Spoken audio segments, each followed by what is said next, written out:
And what better place to start than with the reflections of the past 12 months with Mike Ward and his highly entertaining and informative Winners and Losers 2023 rundown. Mike, over to you. Thanks very much. Thanks very much. So no pressure there then. Well, I thought that your introduction, it was all very upbeat, very jolly, and I'm now going to play the role of the Grinch. And this is the Winners and Losers 2023.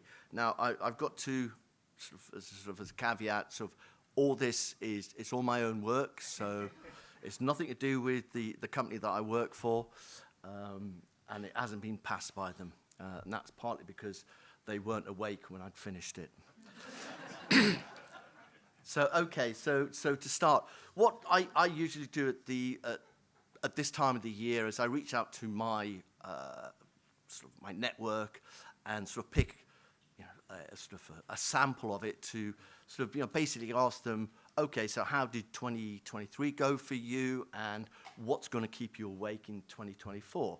And actually, what was remarkable was, no matter where they were in the ecosystem, these were the key points.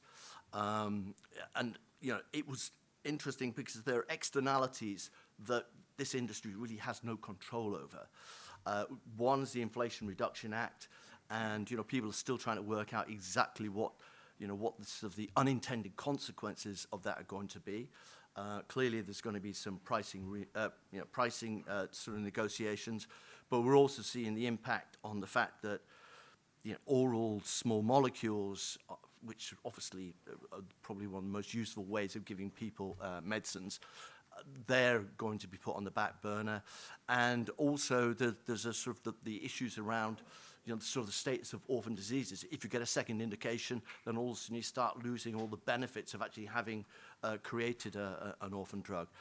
We're seeing that the FTC in the US has been looking at deals, and in fact, the Horizon Amgen deal was sort of held off for ages. It eventually managed to get through, but there's, it's a bit of an overhang for what was going on in the M&A space. And there's also a concern that this might even fold over into the buyer-partnering transactions. So this is something that, again, people are going to be looking at. The higher cost of capital, interest rates, there's no more free money. And this is clearly having an impact on investor appetite, which we'll see later. Then we've got the global conflicts, which again just kind of like spooks everybody, and there's a sort of a move away from anything that would be considered risky, and looking again for defensive areas. Around intellectual property, what we've seen some of the decisions that have been made are actually restricting the scope of patents, which people were going for broad patents. They're now coming in, they're being limited, and again that might have an impact on the ability of the biotech sector to actually do deals. And then sometime in 2024 we're going to have general elections in the US, definitely, and a lot of people are kind of spooked about who that might bring back. And of course we're also going to have general elections elsewhere, and this again just creates a whole bunch of uncertainty. But let's look at some winners. So the big winners of this year are clearly Lilly and Novo Nordisk with their GLP-1s. Not only for the opportunity they have in treating or helping with weight loss, treating obesity, but also in fact there's now growing clinical evidence which actually suggests that these drugs are going to actually have a real genuine impact on cardiovascular outcomes for patients.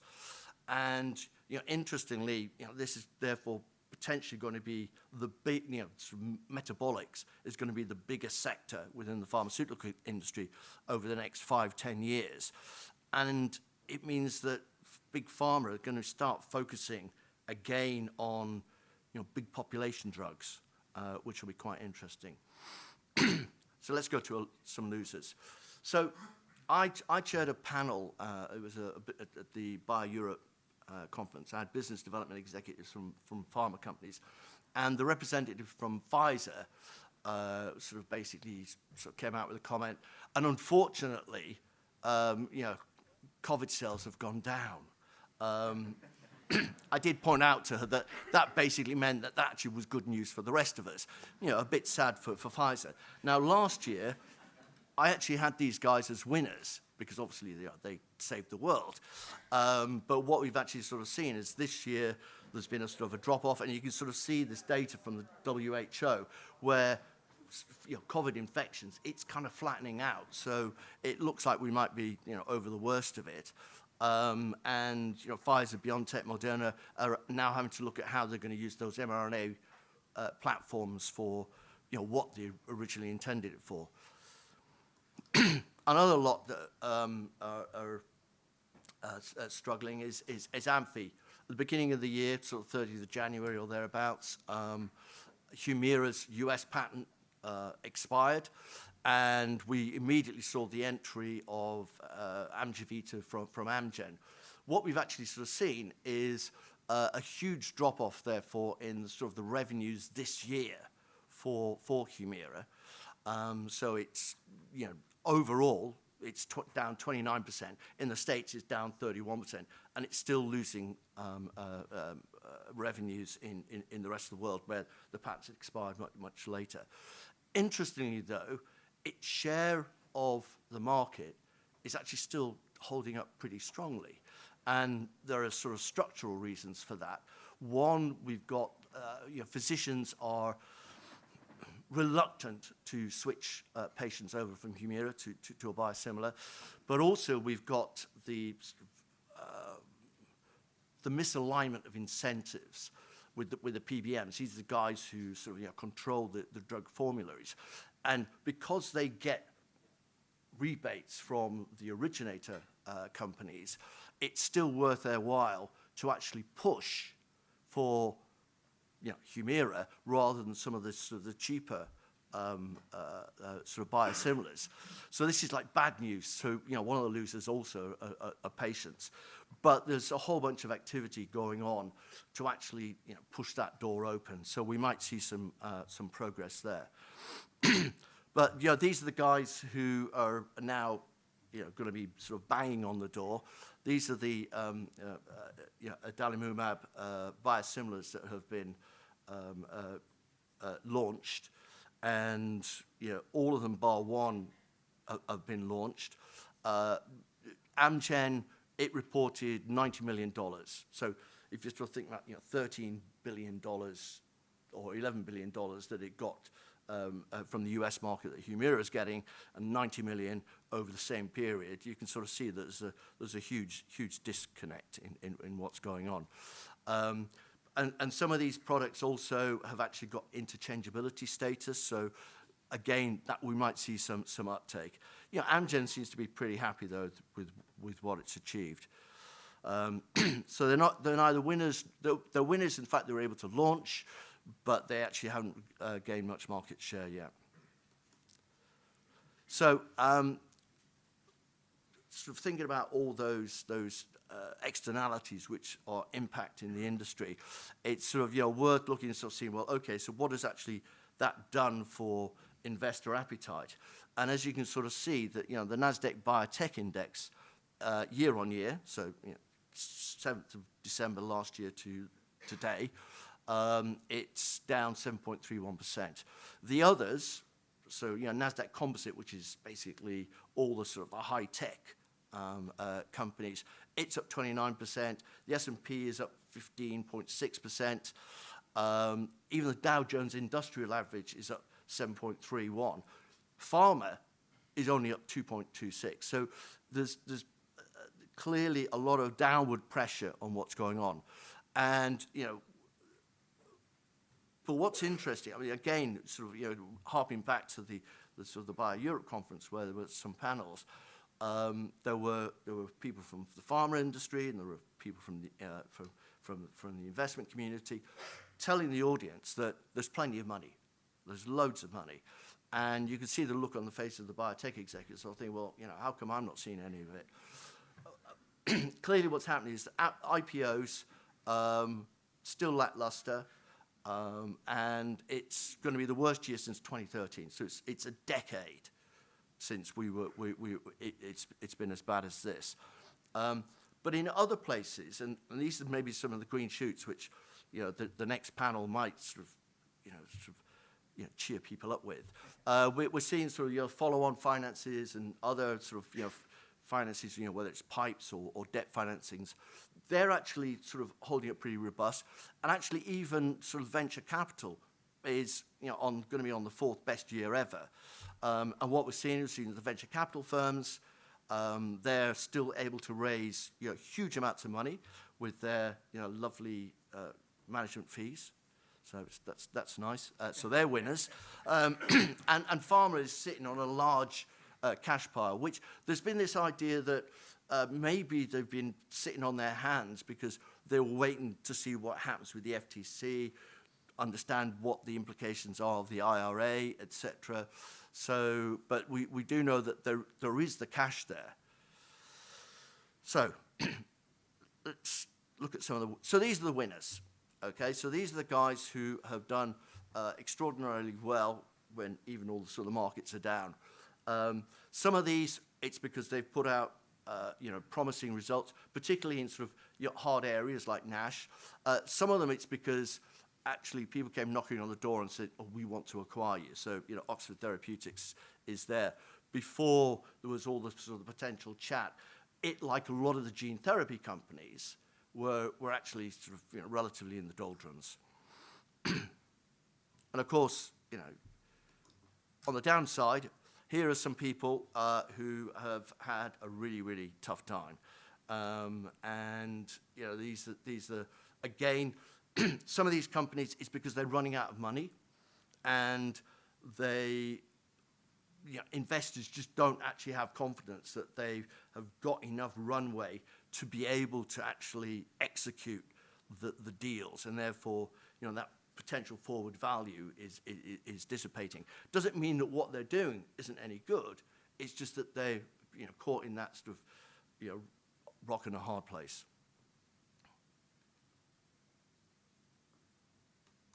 There we go.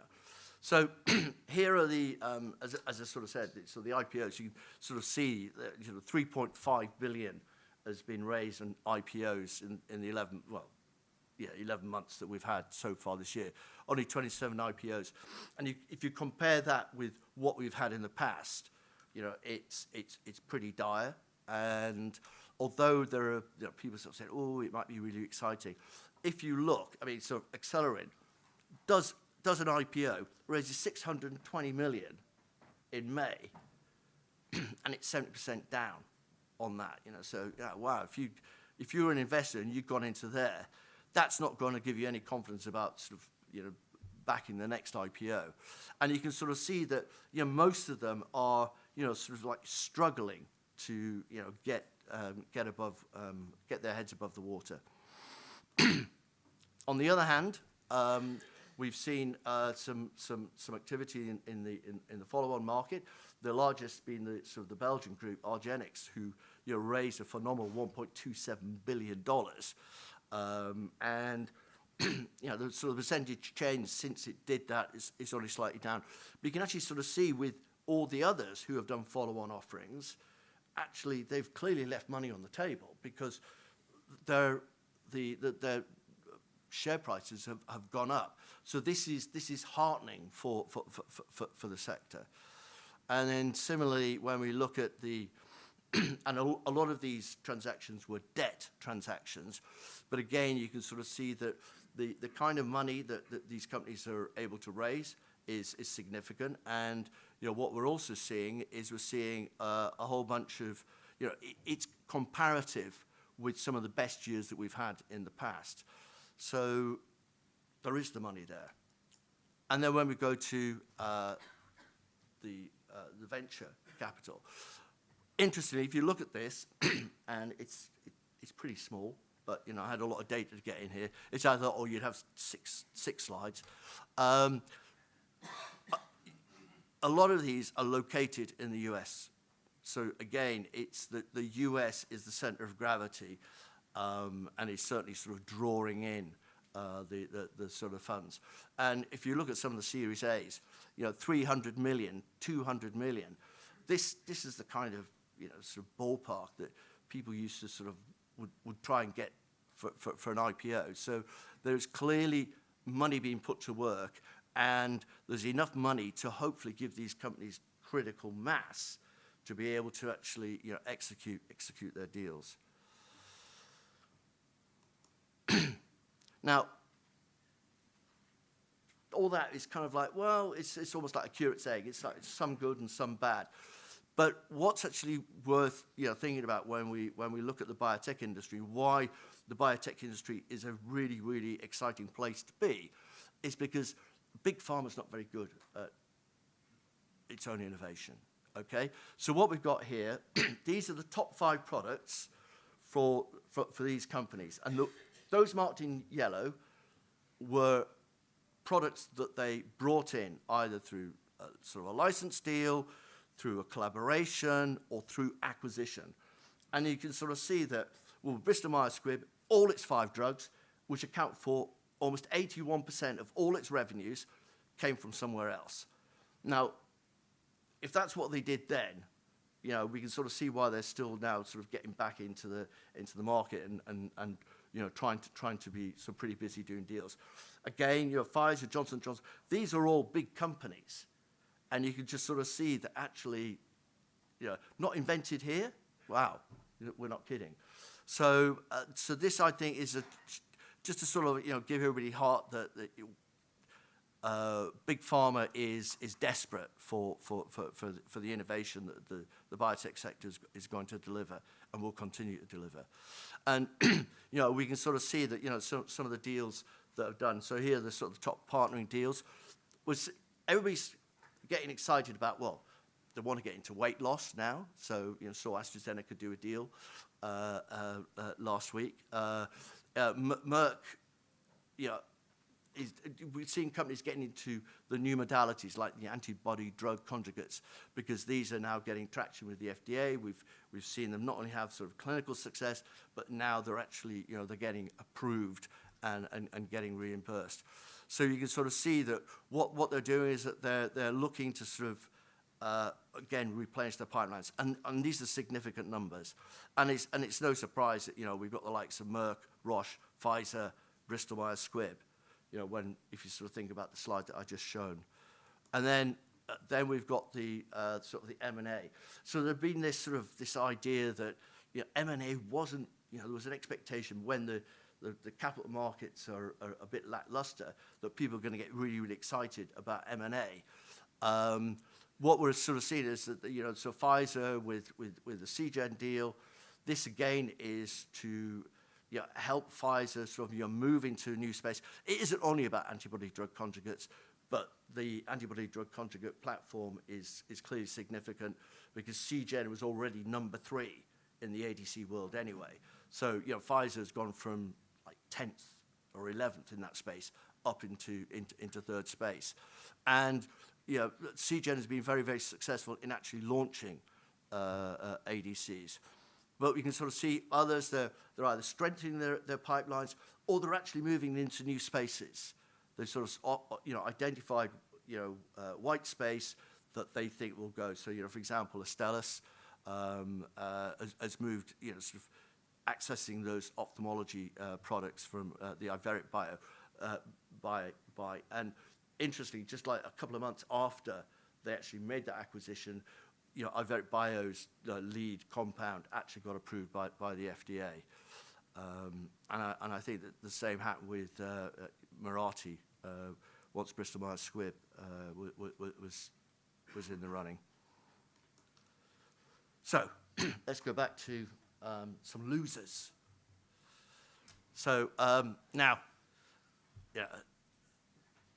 I have to apologize because Ellie, who's going to be chairing the next panel, she actually chose Paul Hudson, the Scrip Awards chose Paul Hudson as Pharma Exec of the Year. Now, obviously, it was probably before this announcement, but, hey. Yeah, that's right. Yeah, of course it is. Yes. So anyway, it's just like one of those awful things that happens. But yeah, he managed to lose $21 billion of market cap in one day. And that's quite, I mean, year on year, it's only down 4.9%. And if you remember, the farmer index is only down 2.26. So, well, he's doing okay. But clearly they were doing very well. And 21 billion in a day, it's like, wow. You know, it's just not the sort of stuff you lose behind the sofa, is it? So, and this was all down to the fact that what he said was, we're going to focus on innovation. Therefore, we're going to have to sort of, put more money into sort of our clinical trials, and we're going to spin off that consumer health stuff, which everybody else has been doing anyway. But he really got, sort of, he got a kicking. Clearly a $21 billion kicking. And part of that was because the market didn't like the fact that their expected profits in the coming years ain't going to be there because of the sort of the changes that have been made. So anyway, I'm sure that next year he'll be a winner. Another one, So I had to have this one in. So this I think is going to be the subject matter for many an MBA case study, right? Because Babylon Health was the future. It was digital health. It was using artificial intelligence. It was going to be able to tap into all that data that the National Health Service has got, and at its IPO, it's like worth $4 billion, $4.2 billion, and then it went bankrupt. And if you sort of think about what was the problem?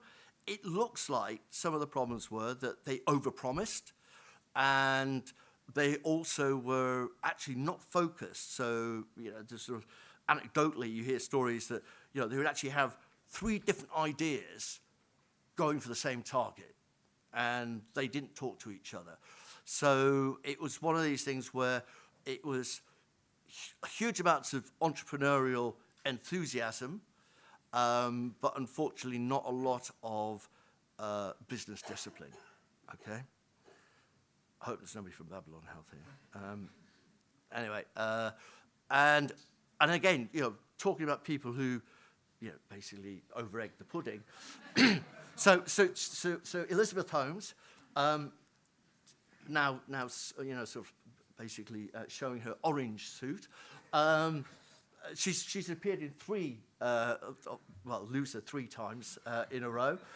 First time when she got arrested, second time when she got convicted, and now she did go to jail. She does not pass go. She did not collect $200. In fact, she had to fork out $430 million in sort of, compensation, etc.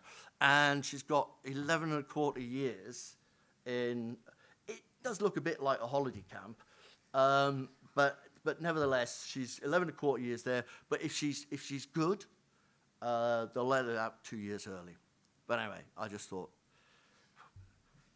it was an easy target. And then I thought I'd sort of end up on a sort of a high note, because again, sort of like talking about sort of the innovation. So based on technology that only the publications only came out just over 10 years ago, we saw Nobel Prizes a couple of years ago, and we saw just a couple of weeks ago the MHRA approving the first drug that's actually been designed using a gene editing tool, in fact, the CRISPR-Cas9 gene editing tool. The first indication is for sickle cell disease. It's tomorrow, I think, the PDUFA date for the US. I think it's the 7th, isn't it? So the 8th of December is the PDUFA date for it. Also, next year, we're going to see, again, people then looking at the next indication for this particular drug. It's called Exocel. It's obviously got a trade name, but its sort of generic name is Exocel, for beta thalassemia. So this is sort of the start of what could potentially be a whole new engine room for innovative medicines in the future. So that's that. And I just thought, if you thought my slide titles are all a bit random, it's effectively, this is the playlist that you could actually have if we actually had the rights to do that. So thank you very much.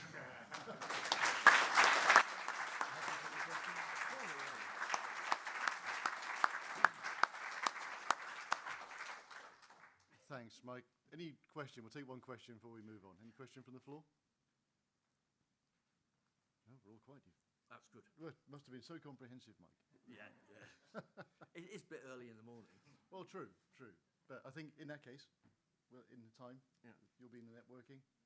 Thank you very much. Okay, yeah. Okay, and as I said, the only way is up.